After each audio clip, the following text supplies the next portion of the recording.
everyone. So, I'd like to begin my speech today to ask you to imagine a favorite color. There's a slight but very possible chance that we all have the same one, though we might call it differently. The blue sky you see might be the same shade of orange as a pumpkin in my world, although we both call the color by the name blue. Sadly, this is the puzzling aspect of private sensations. I only ever get to see the world through my eyes and ponder with my mind. My blue might not be yours. My feelings might not be yours. And once we consider this, it becomes puzzling what we could possibly mean when we use words that refer to private sensations to communicate what we feel. What do we mean when we use words like love? We attach such grand notions to this single four-letter word.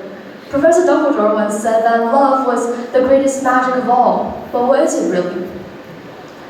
In a way, love, like all private sensations, is like a private language, with we ourselves being the only ones acquainted with its definition when we use the word. And a philosopher particularly interested in the subject of private languages was Ludwig Wittgenstein, considered by some to be the greatest philosopher of the 20th century. And this person said that private languages make no sense. So what is his argument? Well, imagine a person writing a diary. And this writer of the diary denotes a specific sensation with the letter S. Every time she leaves, she is feeling this sensation. She puts a curvy letter at the top of the page, like this. Or this. Or if she's feeling extra S, she might write it extra big to fill the entire page and show the stunning intensity of her emotion, like this. Now this S is truly a private language. No one other than the writer of this diary has any idea what this symbol could possibly refer to. And this all seems fine and acceptable until we consider the criterion for this letter S. How do we know if she's using the word correctly or not? Well, you might say, she created the symbol. Surely she knows it better than anyone else ever could. But it would be absurd for her to go like, I feel like I'm feeling S right now, and then give her left hand a high five from her right hand. The point is, there's no way to know if she is using the word correctly.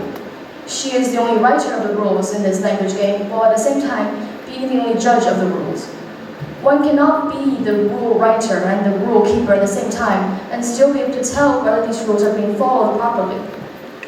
There are no rules to regulate a private language, and that is why Wittgenstein believes that logical private languages are nonsense.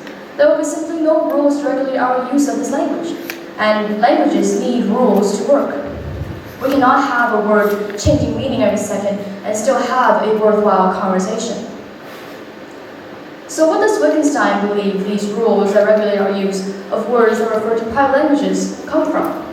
Well, if not from the inside, they must come from the outside. Imagine a society where everyone has a box, and inside this box, everyone has a beetle. Or at least, they all call it a beetle. You see, no one can look inside the box of any other person.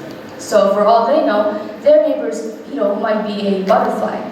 Or it might be nothing at all, for the box could very well be empty.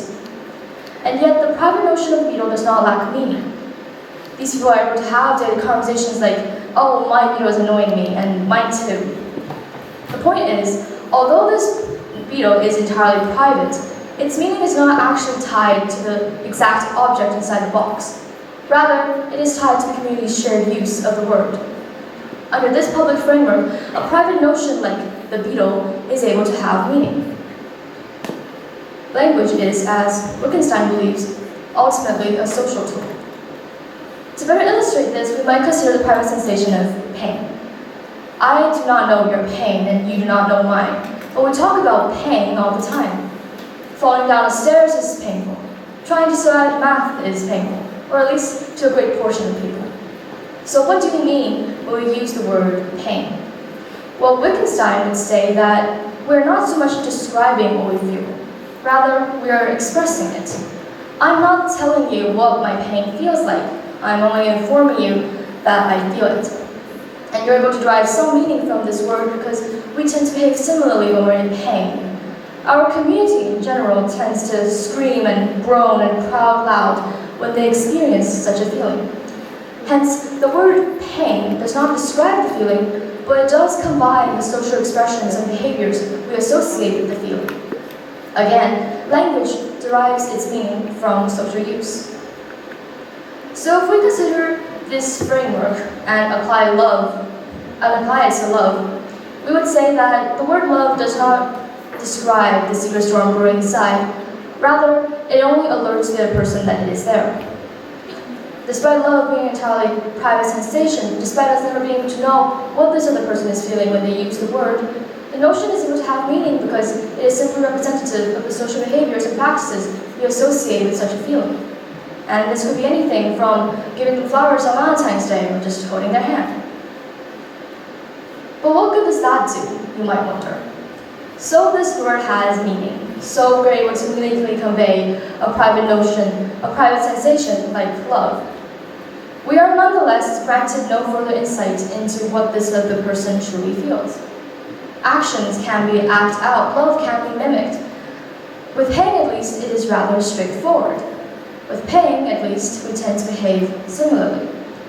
With love, well, let's just say, if it was as straightforward as shouting ouch, there would be a lot less drama for novels and movies to talk about. So then, how do we know what a person means when they use the word? How do we know if it's casually thrown in or earnestly picked for the sentences? Well, in a way, I don't think we can. And this might be a good opportunity to connect this grand, but rather lofty philosophical discussion to something real, and introduce why I wanted to talk about this topic. I assume that quite a portion of the audience here has had the experience of liking a celebrity or an idol. And naturally this comes to varying degrees, but time and time again, I have often marveled at how much love and effort fans put into this one individual, who is so close to their hearts but so far away from their lives. How does anyone like a person so far away? A person they've never set eyes on, a person they'll never actually know in person? Even more, what's real about what they see in this person? What these idols create is essentially a frame, a pretty face, talents, vague, admirable personality traits. You and I filled in the blanks and cleared the mist with our infatuation and imagination until the person standing in front of us is this ideal individual with this face and name. And this is all fine, really. Slightly regrettable, but fine. What feels worse is possibly that even if he somehow magically stood in front of me, I would be granted no further insight into who he truly is or what he feels, because that is just how things work. The distance would remain. The only feelings I'll ever be able to know exist for sure are forever my own. So then, what are the implications of this? Does that mean that love is some sort of a maze where we trap ourselves in the narratives we weave? Well, I don't feel to be in a position to deny all love, so I would say no, not necessarily. But it does mean that when I say I love you, it is much less about you and much more about me. Now, don't get me wrong, I don't mean this as in my interests are more important than yours or my happiness is more important than yours. Rather, I'm trying to recognize a certain agency. I chose to paint you the way I did. I chose to let you into my world. When I see you, I see the version of you in my understanding. And when my understanding is proved wrong and I say, you're not the person I thought you were, it is my choice to either stick with this clear version of you or, if the discrepancy is too great, to leave. In the end, it is my choice. It is my struggle with my feelings and how I see you. It is the role I cast you in. Sometimes we expect love to be returned just because they spend time and effort loving this other person. Well, you did, but at the same time, you chose to do so. I do not think that love is something that a person is obligated to return. It is not a gift or a blessing graciously bestowed upon them. It is not. It is a choice. And that implies a certain autonomy in the lover that I find valuable. In the language Kazakh, there is a beautiful saying. When a person says, I like you or I love you, in language Kazakh naturally, it literally means I see you clearly. Now, isn't that just striking? Billions of people in the world, and then there's this one person who has brighter hues and clearer resolution than all the rest. But how does a person ever see another person clearly? Honestly, I don't think they can. After all, as the saying goes, we don't see things as how they are, but as how we are.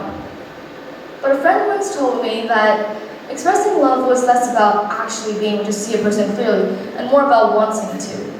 It was about recognizing our very limited perspectives, the unrealistic fantasies we have, and despite all that, still wanting to lean closer. Perhaps the word won't describe what you feel exactly, but it does express a desire to know more. A desire to solve a perhaps insolvable puzzle. So perhaps only being able to be sure of one's own emotions only adds to the daring, romantic aura of it all. Perhaps we will never be able to understand this person perfectly. Perhaps it is a leap of faith. But in a way, that is also what makes it daring. It is seeing and choosing to keep seeing even through the mist.